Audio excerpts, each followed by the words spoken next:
नमस्कार दोस्तों, आप सभी का मेरे यूट्यूब चैनल पर स्वागत है। मेरे वीडियो को शेयर करिए, लाइक करिए, कमेंट ज़रूर भेजिए और साथ ही साथ अगर चैनल को सब्सक्राइब नहीं किया है तो सब्सक्राइब भी करिए। आज का विषय शुरू करते हैं।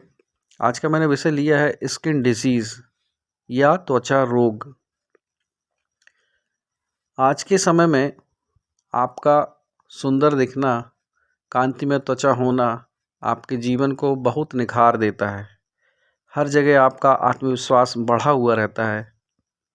आपको सभी लोगों के बीच में एक अटेंशन मिलती है। इसलिए त्वचा स्वस्थ रहना बहुत ज़रूरी है। बहुत से लोग कॉस्मेटिक्स का उपयोग करते हैं, कुछ लोग अपने डाइट पे विशेष ध्यान रखते हैं, अच्छी बात है। लेकिन कभी-कभी सब कुछ करने के पश्चात भी हमारी स्किन में कई प्रकार की व्याधि आने लगती है और रोग आने लगते हैं। जैसे कि आप कुंडली में अगर हम गौर करते हैं तो स्किन के लिए सबसे जिम्मेदार जो ग्रह है वह है बुध। जिस व्यक्ति का बुध ग्रह बहुत अच्छा हो कुंडली में, उस व्यक्ति की त्वचा दमकती हुई कांति में होगी। वह हजारों लोगों में ही अलग दिखेगा। बल्कि इसके उल्टा अगर यह बुध ग्रह खराब हो गया या फिर नीच का हो गया तो फिर उस व्यक्ति के स्किन में कई प्रकार की समस्याएं खड़ी हो जाती हैं। सबसे पहले उसका एक लक्षण आता है स्किन पर झुर्री का पड़ना। एक उम्र के बाद झुर्री पड़ती हैं, लेकिन कभी कभी बहुत जल्दी वो त्वचा ढीली होने लगती है। यह बुध की गड़बड़ी के कारण ही होता है। आप किसी ज्योतिषाचार्य से अगर कुंडली दिखवा लें, अगर आपका बुध गड़बड़ है तो उनसे परामर्श करके आप एक पन्ना धारण कर सकते हैं। साथ ही साथ आप नहाने के पानी में दूर्वा के कुछ टुकड़े डाल करके स्नान करना प्रारंभ कर दें और फिर भी अगर आराम ना लगे तो फिर आप पन्ना धारण करिए, क्योंकि वह बुध के जो दुष्प्रभाव हैं उनको कम करने लगेगा। इसके बाद स्किन डिसीज़ में ये तो सामान्य बात हो गई, लेकिन कुछ स्किन डिसीज़ें बहुत गंभीर होती हैं, जैसे कि सोराइसिस, ल्यूकोडर्मा या कुछ फंगल इन्फेक्शन होते हैं जो बहुत ज़्यादा परेशान करते हैं। इन योग के लिए कुंडली में अगर शुक्र ग्रह राहु या केतु के साथ हों तो ये समस्या आपके जीवन में आ जाती है और ये बहुत ही तकलीफदेह, बड़ी ही दुखदाई होती है। क्योंकि कई बार तो चिकित्सीय इलाज से ये चीज़ें ठीक हो जाती हैं, परंतु कभी-कभी मैंने देखा है कि कई लोगों को ताउम्र पूरी जीवन भर ये परेशान करती है। ऐसे में आप शुक्र मंत्र का जाप, शुक्र की चीज़ों का दान करना, साथ ही साथ आप कुछ उपाय भी करिए। जैसे नहाने के पानी में आप थोड़ा सा गंगा जल डाल लें और उतनी ही मात्रा में दूध डाल लें और उससे स्नान करें। साथ में तांबे के पात्र में रखा हुआ जल पीने के लिए आप प्रयोग करना स्टार्ट कर दीजिए। इससे भी शुक्र के प्रभाव अच्छे होने लगते हैं। कहीं-कहीं कुछ स्थानों पर गर्म पानी के स्रोत होते हैं, गर्म पानी के कुंड होते हैं।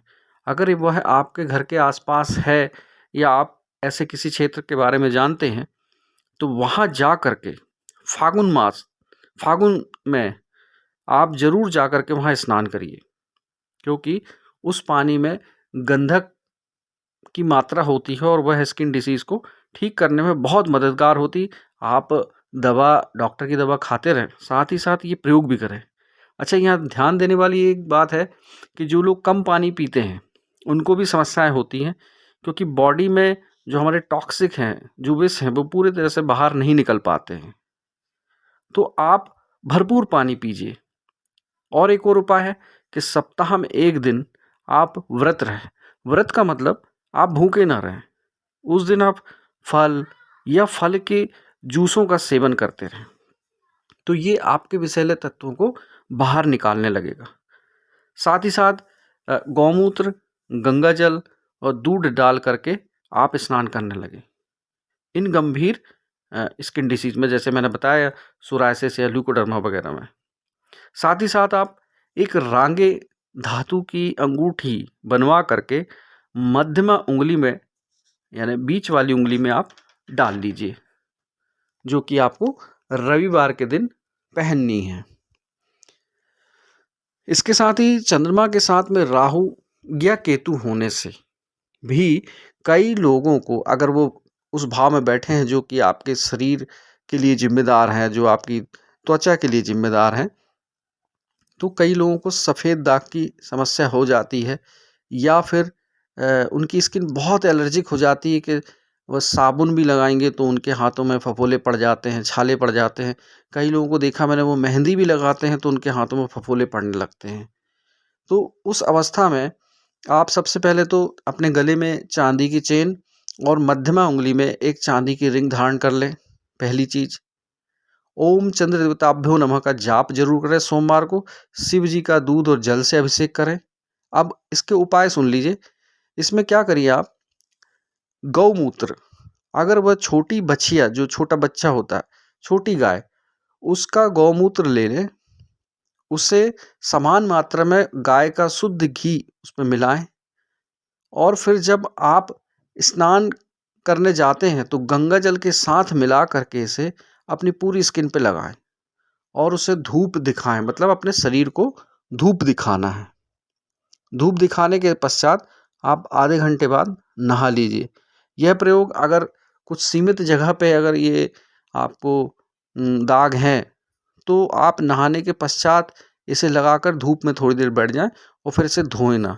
ये दोनों प्रकार से कर सकते हैं, ठीक है ना। और शिव मंत्र का जाप, अगर ये चंद्रमा और राहु के साथ में होने से हो रहा है, ये चंद्र केतु के साथ में होने से हो रहा है, तो शिव जी की आराधना आप जरूर करें। और नमः शिवाय का जाप सोमवार के दिन आप हमेशा करते रहें। हर सोमवार को, प्रति सोमवार को जरूर करें।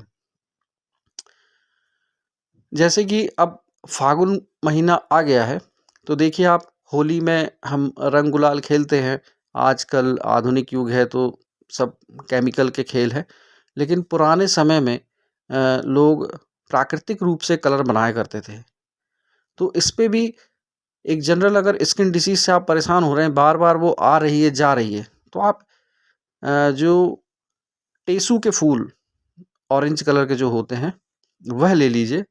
और जैसे अगर आपने आधा किलो वो फूल लिए हैं, बड़े आसानी से मिल जाएंगे आपको, कहीं भी खेत के किनारे ये बहुत वृक्ष लगे होते हैं और आप इनको बहुत आसानी से प्राप्त कर सकते हैं।